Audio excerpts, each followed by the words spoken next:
जहाँ देखो वहाँ पर उलझन ही उलझन दिखाई देती है, समस्या ही समस्या, परेशानी ही परेशानियां हैं। हर व्यक्ति को शुरुआत में पूछो कि भाई कैसे, अरे सब बढ़िया चल रहा है। फिर थोड़ी देर के बाद में जब अच्छा संपर्क हो जाता है, अपनापन सा होता है, फिर पूछो और कैसा क्या चल रहा, ठीक है। और फिर बाद में अच्छा खासा परिचय होने पर, निकटता होने पर फिर पूछो जो एकदम अपना खास मित्र है, कैसा क्या चल रहा है। अरे भाई क्या बताएं, बहुत परेशानियां हैं। परेशानियां पीछा ही नहीं छोड़ती। आप स्वयं परेशानियों को निमंत्रण देते हैं तो परेशानियां तो आएगी ना। जैसे घर का द्वार खुला रख दिया तो चोर तो घुसेंगे ही ना, उसी प्रकार से तुमने अपने तन मन और वचन के द्वार खुले रख दिए हैं तो कर्म तो आएंगे ही ना, परेशानियां तो आएंगी ही आएंगी। सच ही कहा है, परेशान है हमेशा में जिन्हें दुनिया से लेना है, परेशान है हमेशा में जिन्हें दुनिया से लेना है, मस्त दिल है हमेशा में जिन्हें अपने में रमना है, मस्त दिल है हमेशा में जिन्हें अपने में रमना है। मस्त दिल है, कोई टेंशन नहीं, ना कपड़ों की चिंता, ना फिक्र कोई सामान की, जय बोलो महाराज की, जय बोलो भगवान की। ना कपड़ों की चिंता, ना सामान की चिंता, ना रिश्ते नातों की चिंता, ना तन की चिंता। फिक्र करे ही नहीं, उसी का नाम है फकीर।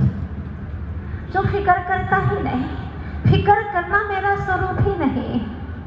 अपने ही निजानंद में रमते हैं जो, जिन्होंने अपने साम्राज्य को, अपने वैभव को जान लिया है, वो कभी दुखी नहीं होता, वो सदा हर पल आनंदित रहता है।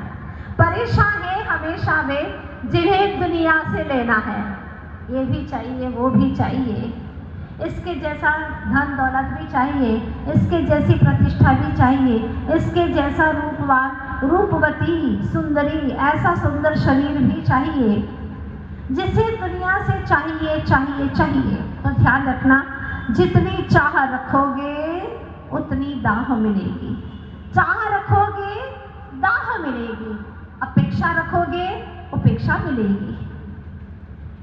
जितनी चाह रखोगे उतनी दाह मिलेगी, आकुलता होगी, परेशानी आएगी, संकट और समस्याएं जीवन में घिरते चले जाएंगे।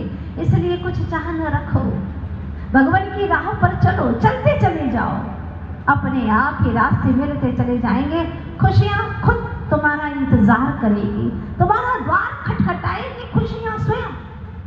अभी हर पल खुशियां पाने के लिए आप बेसब्री से इंतजार करते हैं, प्रतीक्षा करते हैं। न जाने कितने लोगों की द्वार खटखटाते हैं, कभी किसी पुरोहित के पास में जाते हैं, कभी किसी ज्योतिष के पास में जाते हैं, कभी किसी वास्तुशास्त्री के पास में जाते हैं, न जाने कहाँ कहाँ पर, किसी टेकरी पर, किसी उस टेकरी पर, न राग देखते हो न देश देखते हो, रोज मंदिर में जाकर के भले ही पढ़ लेते हो, राग सहित जग में रुल्यो मिले सरागी दे वीतराग भेट्यो अबे मेटो राग कुटेव। हे भगवान, मेरी कुटेव जो सबसे गंदी आदत है राग करने की, द्वेष करने की, वो मेरी आदत मिटा दो भगवान, मिटा दो। भगवान कहते हैं मैं तो मिटा सकता हूँ, लेकिन तू मन से चाहे तब ना, तू चाहता ही नहीं है, तेरी चाह तो कुछ और है, तेरी तमन्नाएं तो कुछ और है। पाप करने के लिए पूरी जिंदगी है, अभी तक पाप करता रहा, लेकिन फिर भी धर्म करने के लिए सोचता ही नहीं, विचार ही नहीं करता। सोचो, 6 दिन कमाते हो तो कम से कम रविवार के दिन छुट्टी रखते हो। आपके यहाँ पर मंगलवार के दिन छुट्टी रहती है ना, अवकाश रहता है। मतलब यह है कि 6 दिन कमाते हो तो मंगलवार के दिन कम से कम अवकाश रखते हो। ऑफिस वाले हैं तो वो भी कम से कम रविवार को तो अवकाश पाते ही हैं। और विशेष देखा जाए तो आज इंजीनियर वगैरह जो हैं उनको सैटरडे संडे की छुट्टी मिलती है। 5 दिन का उन्हें भी अवकाश मिल जाता है। फिर 2 दिन में तरोताजगी आती है, फिर 5 दिन काम करने की स्टेमिना उनके पास में आ जाती है। तो मैं आपसे गुजारिश करती हूँ, पुण्य बंध के लिए कम से कम रविवार का दिन रहने दो। 6 दिन आप पाप कमाते हो तो कम से कम रविवार का दिन तो पुण्य कमाने के लिए, पूरा दिन पुण्य कमाने के लिए छोड़ दो। प्रातः काल जल्दी उठेंगे, प्रभु की प्रार्थना करेंगे, सामायिक करेंगे, प्रतिक्रमण के 6 दिन के पापों का पश्चाताप करेंगे। इसके बाद में प्रभु के चरणों में जाएंगे, अभिषेक करेंगे, शांति धारा करेंगे और हर रविवार को यहाँ पर विद्याधाम पर 108 रिद्धि मंत्रों से प्रभु के मस्तक के ऊपर कलश धारा ढोली जाती है, वो अवश्य करूंगा ताकि मेरे जीवन में भी कम से कम वह पाप विसर्जित हो जाए, पाप मेल धुल जाए, वो अवश्य करूंगा। इसके बाद में मैं भगवान की दिव्य ध्वनि का श्रवण गुरु के मुख से, उनके माध्यम से ही करूंगा, क्योंकि साक्षात भगवान तो मुझे मिलते नहीं है, कम से कम गुरु के माध्यम से ही उस ध्वनि का श्रवण करूंगा। इसके बाद में अपने हाथों को पवित्र करने के लिए आहार दान भी दूंगा, क्योंकि ग्रंथों में लिखा है जिस नगर में साधु संत होते हैं वहां पर अगर आहार दान देकर के भोजन न करे तो वह मनुष्य का जीवन तो पखेरु के समान है, वह पंछी के समान है, उड़ता ही रहता है, उड़ता ही रहता है, वह बसेरा नहीं करता।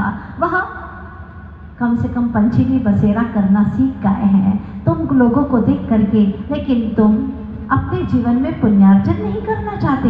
उनको देख करके वह भी अपने जीवन में कुछ कमा लेते हैं, वह भी कुछ अपने जीवन में पुण्य कमा लेते हैं, लेकिन आप अपने जीवन में पुण्य कब और कैसे कमाते हैं सोचिएगा। क्रियाएं कर भी लेते हैं लेकिन भावों की विशुद्धि नहीं हो पाती है। पर इस बार आप लोगों ने ठान लिया है कि मुझे पुण्य कमाना ही कमाना है। अभी तक बेईमान मन कहता था कि भगवान मेरे पास में समय ही नहीं मिलता, कब पुण्य कमाओ, तो कम से कम रविवार के लिए तो आप आ ही जाए। जैसे आज काफ़ी ऑफिसर जो ऑफिस नहीं जाते हैं आज के दिन तो आ ही जाते हैं और पुण्य कमा लेते हैं। आप लोग भी तय कर लीजिएगा। गुजराती में एक भजन है, बड़ा प्यारा भजन है। वो भक्त भगवान से कहता है, भगवान समय ही कहाँ मेरे पास में, मेरे पास में समय ही कहाँ है, इसीलिए मैं तो रविवार के दिन आपके पास में आता हूँ, और टाइम तो है ही नहीं मेरे पास। हो भजो छुतने रविवारे, बाकी क्या छे समय प्रभु मारे। हो भजो छुतने रविवारे, बाकी क्या छे समय प्रभु मारे। पैसो मारो परमेश्वर, क्या है?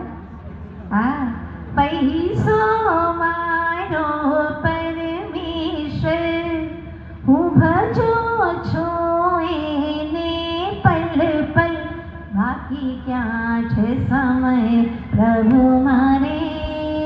हूँ भजो छुतने रविवारे, हूँ भजो छुतने मंगलवारे। ग्वालियर वाले कहते हैं बस भगवान एक ही दिन है हमारे पास में। तो मेरी गुजारिश है आपसे कि कम से कम 7वां दिन है, उस दिन तो ताजा पुण्य बांधे।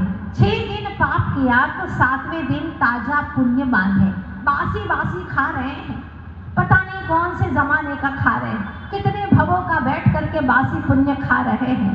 नया पुण्य नहीं बांधोगे तो आचार्य भगवान कहते हैं भिखारी बन जाओगे। भिखारी जो भीख मांगता है, लोग कहते हैं बेचारा भीख मांग रहा है, अरे वो भीख नहीं मांग रहा, वो तुम्हें सीख दे रहा है कि सेठ साहूकारों अभी भी समझ जाओ, अभी भी धर्म करो। मैंने पहले धर्म नहीं किया था, आज मुझे भिखारी बन करके भीख मांगना पड़ रहा है। विकारी बना था, विकारी विकारी, जितना विकारी बना उतना भिखारी बना और भीख मांगता फिरता हो। तुम कम से कम मुझसे सीख ले लो और तुम्हारे जीवन में ऐसा क्षण कभी भी न आए। निरंतर पुण्य बंद करते जाओ। अगर दिन भर में कोई साथी से पुण्य न बांधा तो कैसे सोना? नहीं सोऊंगा। दिन भर में कोई विशेष साथी से पुण्य तो बांधूंगा ही बांधूंगा। आज तक सारा समय संपत्ति के के लिए दिया, शरीर के लिए दिया, रिश्ते नातों के लिए दिया, परिवार के लिए दिया, लेकिन अपने आप के लिए पुण्य बंध करने के लिए आपने आज तक समय दिया ही नहीं। ध्यान रखना, घर के काम करना, ऑफिस के काम करना, शॉप के, दुकान के काम करना, वो सब अलग है, और मंदिर में आकर के मंदिर के कार्य करना वो बिल्कुल अलग है। कभी आपने गौर किया हो, घर के बर्तन मांजना और मंदिर के बर्तन मांजना, अंतर है कि नहीं? बहुत अंतर है। वो बर्तन मांजने में भाव ये लगाते हैं। जिस कलशी से प्रभु का अभिषेक हुआ है वो आज मेरे हाथों में आई है, उसको मैं स्वच्छ कर रहा हूँ। भगवान, ऐसा ही मेरा हृदय कलश भी स्वच्छ हो जाए। मेरा हृदय कलश भी ऐसे ही मैं मांजना चाहता हूँ, मैं स्वच्छ करना चाहता हूँ। आप लोग भजन भी गा लेते हैं, गाते हैं ना? क्या तन मांजना रे, ये तो एक दिन मिट्टी में मिल जाना, ऐसा गाते हैं ना आप लोग? हाँ, लेकिन गाते ही हैं बस। कभी कभी तो लोग नहाते हुए, अच्छे से साबुन लगाते हुए भी गाते हैं, क्या तन मांजना रे। हे भगवान, आत्माओं क्या होगा? हाथ में झाड़ू ले ली, बुहारी ले ली, और समय तो है ही नहीं उनके पास में। अब वही फ्री टाइम है तो उसी में आलोचना पाठ पढ़ते रहते हैं। झाड़ू ले चांगा बुहारी, सीढ़ियारी का जीवा विदारी। क्या कर रहे हो तुम? चिट्ठी को विदारण कर रहे हो, इसकी हिंसा हो रही है और गा भी रहे हो। ये तो तौहीन है धर्म की, उपहास है, मजाक है अपने खुद के साथ में। भाव भासना नहीं हो रही है। मजबूरी वशात जो पाप कर रहे हैं, करना पड़ रहा है, उसका प्रायश्चित शांत भावों से बैठ करके करें, उसके लिए उपयोग को शांत करें, और बार बार अंतर भावों से भीग करके प्रभु से प्रार्थना करें, भगवान क्या करूं, कितने सारे पाप करना पड़ रहा है, कि कब मेरे पाप छूट जाए भगवान। पूर्व के पाप तो धुल नहीं रहे हैं, वर्तमान के पाप का और बोझा धो रहा हूँ। हे भगवान, ये जीवन मेरा ऐसा ही रीत न चाहे भगवान। ऐसी भावना अंदर में हो तो ध्यान रखना, मंदिर के अंदर झाड़ू लगाना अलग है, वो सातिशय पुण्य बंध का कारण है। जो मंदिर में झाड़ू लगाते हैं उनके भीतर की आत्मा के कषाय और विकार स्वच्छ हो जाते हैं, और एक दिन में स्वयं भगवान बन जाते हैं। उनका चैतन्य ग्रह पवित्र हो जाता है, कषायों से निष्कासित हो जाता है। इतनी बड़ी महिमा गाई है आचार्य भगवंतों ने। तो घर के अंदर बुहारी लगाना और मंदिर में लगाना, शर्म आती है लोगों को। हाँ, जो शर्म करते हैं वो धर्म नहीं कर पाते। कई युवाओं से पूछा, तुम मंदिर क्यों नहीं आते हो, क्यों नहीं करते हो अभिषेक, क्यों नहीं करते हो प्रभु के मस्तक पर ये शांति धारा? माता जी क्या है ना, हमको थोड़ी शर्म आती है, धोती दुपट्टा पहनने में अच्छा नहीं लगता है। अच्छा, धोती दुपट्टा पहनने में शर्म आती है, लोग हमें कहते बड़ा पंडित बन गया है। उनको पापों से मंडित होने दो, कम से कम तुम पापों को खंडित करने के लिए यहाँ पर आ जाओ। और अगर तुम्हें उत्साह है और तुम्हारे भीतर में लगन है तो तुम्हें देख करके वो खुद शर्मिंदगी महसूस करेंगे कि ओहो वाह, धन्य है मेरा मित्र, धोती दुपट्टा पहन करके मंदिर जा रहा है और मैं पेन शर्ट में। नहीं नहीं, कल से मैं भी आऊंगा। तुम्हारे पास में साहस होना चाहिए, तुम्हारे अंदर धर्म के प्रति समर्पण की भावना होना चाहिए, शर्म की भावना नहीं, समर्पण की भावना होना चाहिए, और वह चरम सीमा पर होना चाहिए। धीरे धीरे शुरू दिन जब हम आए थे 8 लोग थे यहाँ पर अभिषेक करने के लिए, आज लगभग 80 से भी ज्यादा ही थे। 100 कलश किए यहाँ पर। इतना अच्छा लग रहा था, अगर कोई ये दृश्य देखे तो उसे सम्यक दर्शन की प्राप्ति हो जाए। अपने अपने मित्र को लेकर के आओ, उनको जेब खाली करने के लिए मित्र मत बनाओ, उनको सिर्फ खिलाने पिलाने के लिए मित्र मत बनाओ, उनको सिर्फ ताली बजाने के लिए, थाली में खाने के लिए मित्र मत बनाओ, उनको मित्र बनाओ। आओ भगवान के ऊपर कलश करेंगे, हमारी मित्रता बरकरार रहेगी।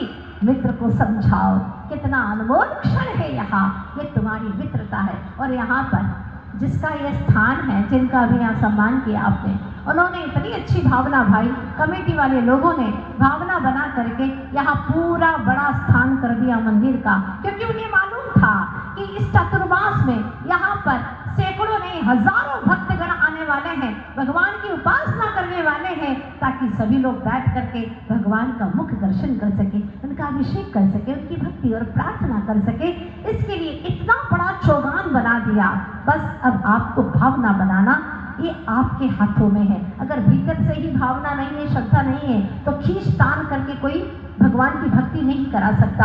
आपके भीतर में वो भक्ति की उमड़न आना चाहिए। रे आत्मन, अनंत काल हो गया, पाप करते करते करते कब धुलाओगे? भगवान के मस्तक पर एक कलश करोगे, पूरी भक्ति भावना से, पूरी विधि विधान से, या पूरा विधि विधान से जब अभिषेक होता है तो आपको लगेगा आज मैं धन्य हुआ, आज मेरा जीवन धन्य हो गया। भगवान, सुना था कि नेत्र तो सभी को मिल जाते हैं, सभी चतुर्इंद्रिय जीवों को नेत्र मिल जाते हैं। नेत्र मिलना पुण्य के उदय से हो गया, लेकिन महापुण्यशाली है, सौभाग्यशाली है जो अपने नेत्रों को भगवान से, भगवान के दर्शन करके धन्य कर देता है, वो महासौभाग्यशाली है।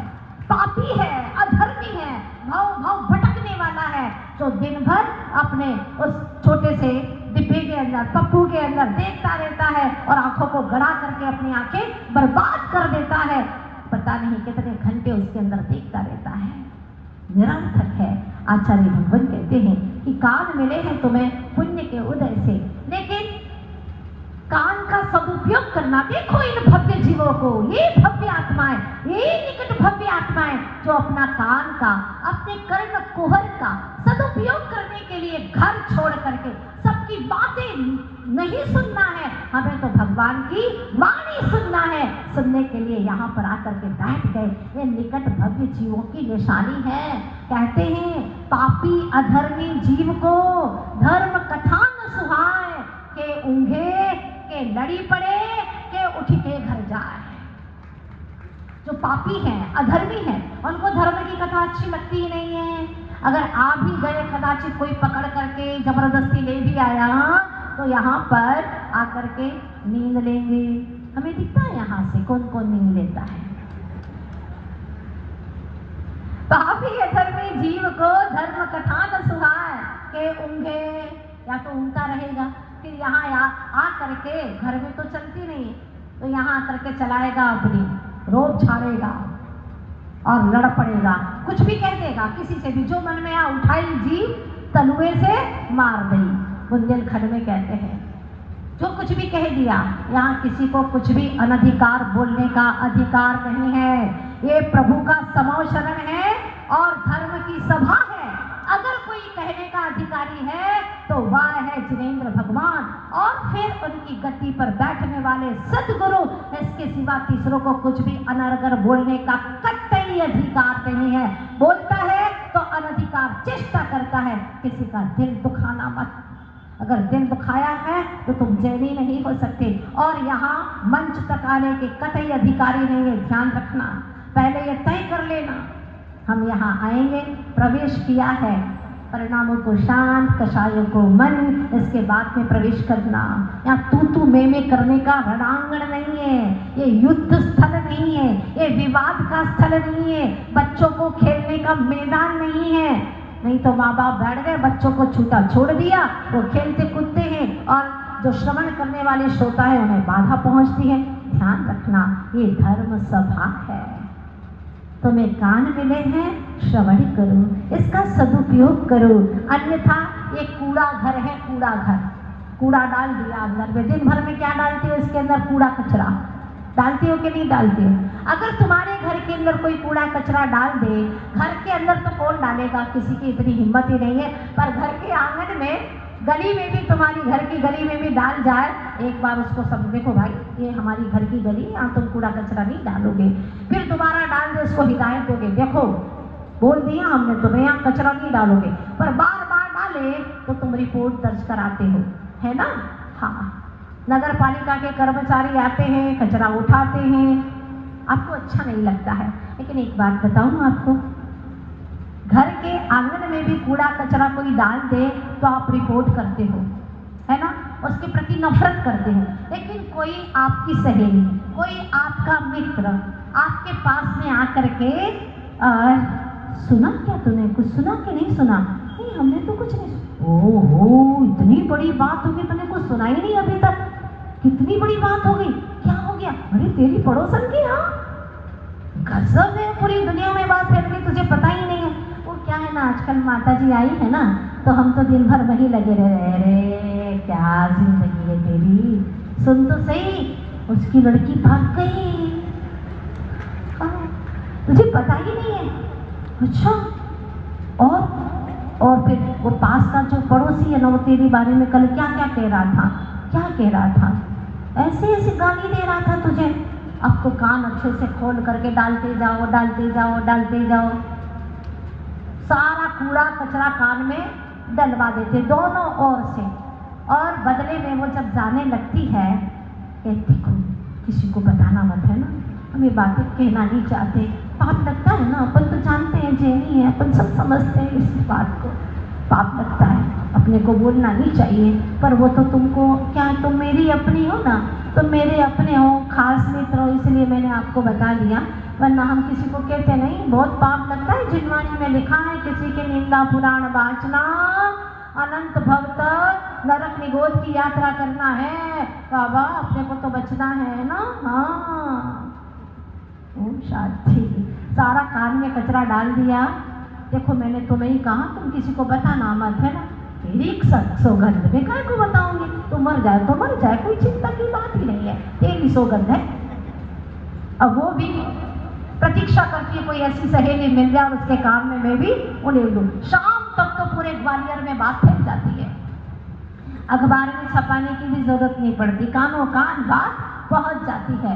एक बात पूछना चाहती हूँ, जब तुम्हारे आंगन में कोई कूड़ा कचरा फेंकता है तो रिपोर्ट करते हो, उससे विवाद करते हो, लड़ाई झगड़ा करते हो, केस करते हो, लेकिन तुम्हारे कान में आकर के इतना सारा कचरा फेंक करके जाते हैं, तो जो तुम्हें जिंदगी एक नहीं अनंत अनंत भवों तक भटकना पड़ता है, वो तुम्हारा दुश्मन नहीं था।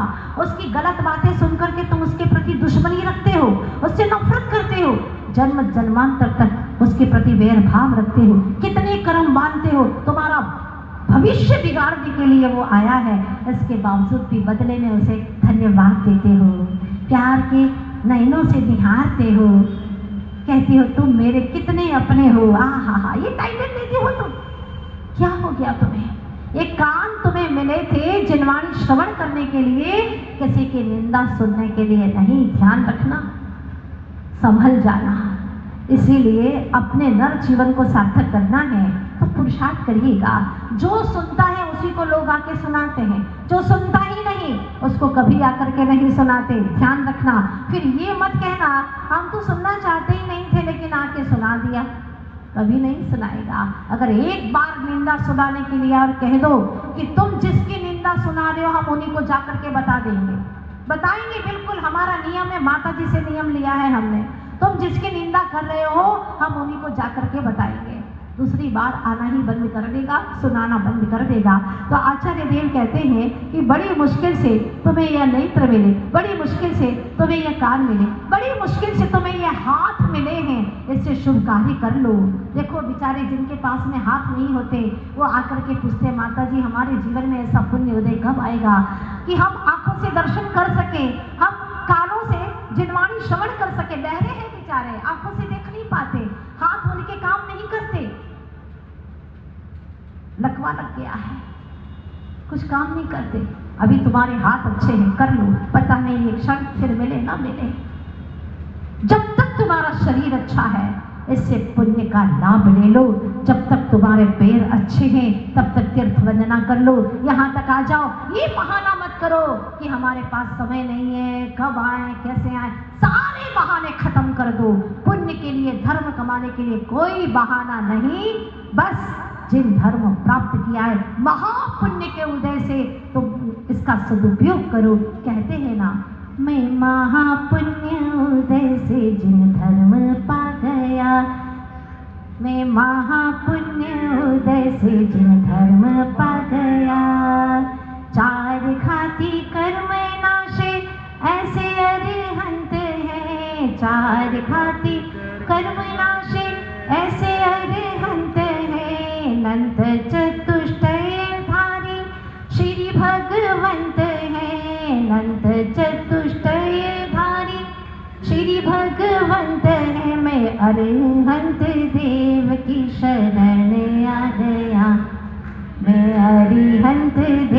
की शरण आ गया, महापुण्य उदय से जिन धर्म पा गया। महापुण्य का उदय आया है जो जिन धर्म मैंने पाया, जहाँ सूक्ष्म से सूक्ष्म धर्म कैसे किया जाए, पाप से कैसे बचा जाए, वो प्रक्रिया जिन देव ने मुझे समझाई है, ऐसा अपूर्व अपूर्व तीव्र पुण्य का उदय हुआ, तो मैंने जिन धर्म को प्राप्त कर लिया। अब दुनिया की गोरख धंधे में तो पड़ा रहा, लेकिन जो कार्य करना था, प्रयोजन भूत कार्य करना था, वो कार्य नहीं किया तो क्या किया। दुनिया को जाना मोबाइल के माध्यम से, कितने लोगों के नंबर सेव हैं? हाँ, कई लोगों के। कितनों को पहचानते हो तुम मोबाइल के माध्यम से, मगर अफसोस कि अपने आप को जानते ही नहीं हो, खुद का नंबर पता ही नहीं है। सबको तो जाना, निज को ना जाना, कैसा ज्ञान धारी तूने आपा ना पहचाना। सबको तो जाना, निज को ना जाना।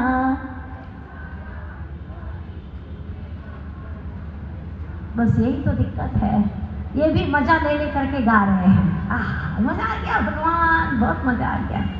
सबको तो जाना, तालियां भी बजा रहे लोग, मैं देख रही हूँ यहाँ से। मत बजाओ महानुभावों, मत बजाओ, मत बजाओ। ताली कहाँ बजाते हो बताओ, कहाँ बजाते हो? जहाँ खुशियों की बात आती है वही ना, कोई मर जाता है, कहीं दुख है, कोई गमी है, वहाँ ताली बजाते हो क्या? बोलो ना। नहीं, थोड़े समझदार बनो। सबको तो जाना, मजा आ गया भगवान, सबको जाना, निजको ना जाना, मजा आ गया, मजा आ गया, बहुत मजा आ गया।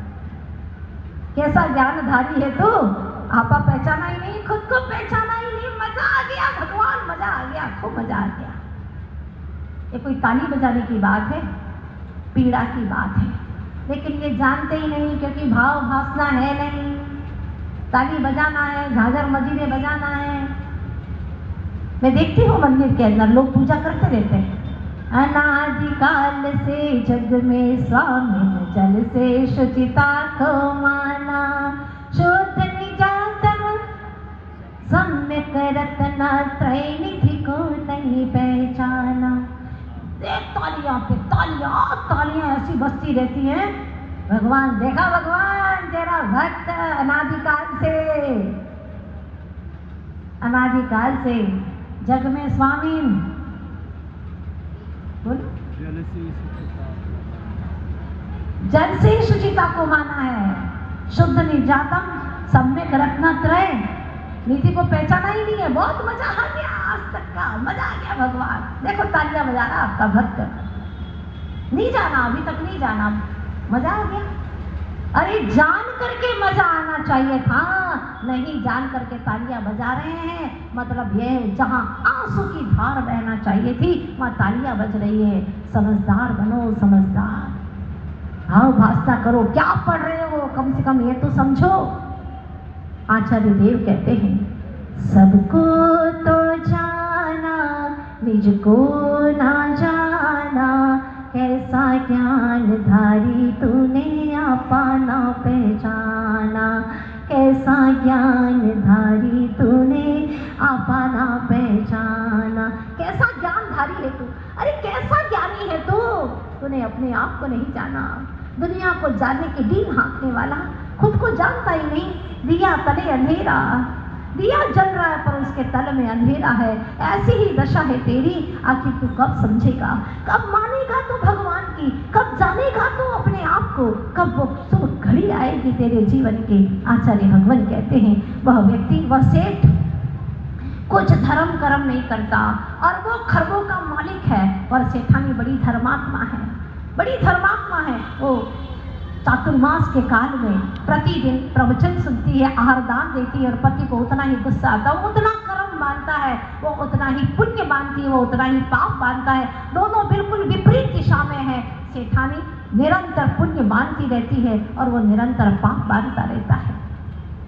एक दिन सेठ जी ने कहा, अरे सुन रही क्या? हाँ सुनाइए, क्या बात है? दवाई दे दे जरा मुझे।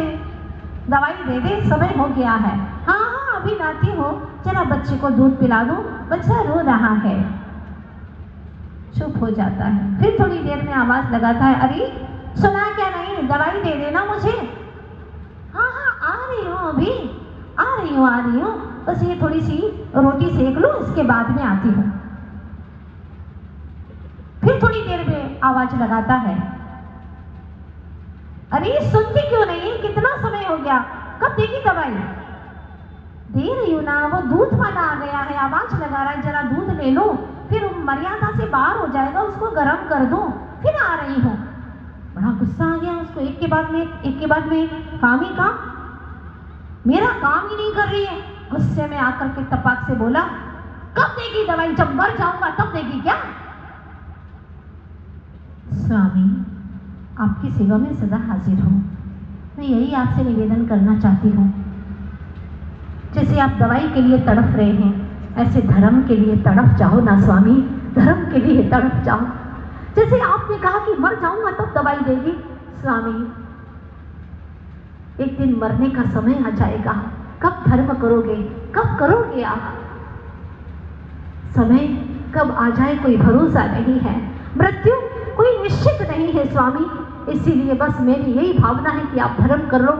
मैं आपको दवाई पहली बार ही देना चाहती थी, लेकिन आप धर्म कार्य नहीं करते। इतनी सी बात पत्नी की लग गई। आप एक बार कह करके तो देखो इनसे, एक बार समझा करके देखो, ये समझ जाएंगे, क्योंकि ये आपकी सुनती है। एक बार आप कहो इन्हें कि पूरे चातुर्मास के धर्म कार्य तुम्हें करना है, ये अवसर बहुत ही मौलिक है, अनमोल है क्षण, यहाँ पता नहीं फिर दोबारा मिले न मिले, इसीलिए तुम्हें ये कार्य करना ही करना है, कोई भी धर्म का कार्य छोड़ना नहीं है। बस इतनी सी बात थी, कह दिया उसने। एक दूसरे को परस्पर में कहते रहो। हाँ गुस्सा आ जाता है कई बार, जब महिला पुरुष से कहती है कि आप मंदिर जाओ, कुछ करते नहीं हो, धर्म करो, गुस्सा आ जाता है। आप नहीं चाहते कि तुम्हारे पुण्य का किंचित भी वो अपने खाते में ले जाए, क्योंकि वो कहेगी और आप करोगे तो उनके भी खाते में पुण्य चला जाएगा। आप खुद ब खुद करना शुरू कर दीजिए। वैसे मैंने देखा है प्रातःकाल काफी पुरुष अच्छी संख्या में यहाँ पर आने लगे हैं, और महिलाओं को जगाना होगा। आज रविवार है, महिलाएं जागो और अपने पुरुष वर्ग से कहिएगा, अपने बच्चों से कहिएगा, पहले आप आत्मबोध शिविर की क्लास में जाएंगे, तभी हम भोजन बना करके आपको खिलाएंगे, अन्यथा नहीं खिलाएंगे। पहले ज्ञानामृत का भोजन करो, फिर तुम्हें यह जड़ भोजन हम कराएंगे। आपका कर्तव्य है, इनका भाव कौन सुधारेगा? परस्पर में एक दूसरे के पूरक बनो, अन्यथा जीवन तो यूं ही निकलता चला जाएगा। हर घर के अंदर एक नियम होना चाहिए। आपने कभी सोचा कि ट्रैफिक चलती है, उसका एक नियम है, किस दिशा में चलना, कैसे चलना, ये नियम है। ट्रैफिक का भी एक रूल होता है, कोर्ट की भी एक नियमावली है, खेल के मैदान की भी एक नियमावली है। चाहे क्रिकेट मैच हो, चाहे कोई भी मैच हो, उसमें भी फुटबॉल का मैच हो, सबके मैच में, सब खेल में कोई न कोई एक नियमावली होती है। युद्ध के अंदर भी एक नियमावली होती है, सड़कों की भी एक नियमावली होती है। क्या तुम्हारे घर की कोई नियमावली है? बच्चे कब घर पे आते हैं कोई पता नहीं, कब रात में आ रहे हैं। घर की एक नियमावली होना चाहिए कि घर के सदस्यों को घर में भोजन करना अनिवार्य है, यहाँ आना ही होगा। इतनी बजे तक मोबाइल कितनी बजे तक देखना कोई नियम है? टीवी कितनी बजे तक देखना कोई नियम है? कुछ नहीं। सब स्वच्छंद हो रहे हैं, स्वतंत्र नहीं, स्वच्छंद हो रहे हैं। एक नियमावली हो घर की, वरना तुम्हारा घर नर्क बन जाएगा, ये रणांगण बन जाएगा। और अगर घर के अंदर नियमावली होगी, अनुशासन होगा, तो वह घर स्वर्ग बन जाएगा। बस इतना सा करना है कि आपको अपने घर के लिए कुछ न कुछ नियम तैयार करना है। घर पे आप जब अपने बच्चों को देखते हैं तो लगता है पूरा घर हमारे सामने है, हमारे साथ में मिल बैठ करके जब भोजन करते हैं सुकून लगता है। कहते हैं कि अगर समाज के अंदर शांति चाहिए तो सारा समाज मिल करके भजन करे। सुनिएगा, बहुत अच्छी बात है।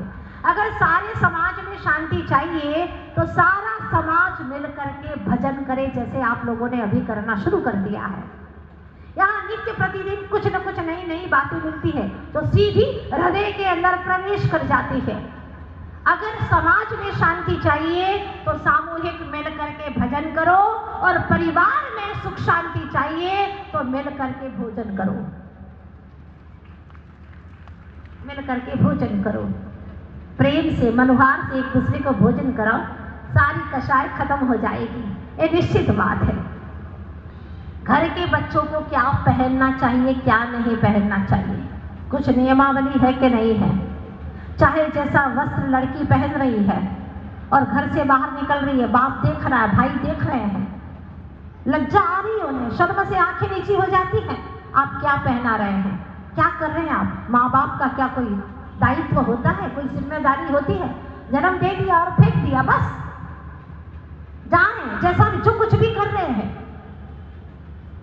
पैसा कितना खर्च कर रहे हैं आप उन बच्चों के लिए, कभी सोचा आप लोगों ने? क्या पहन रहे हैं?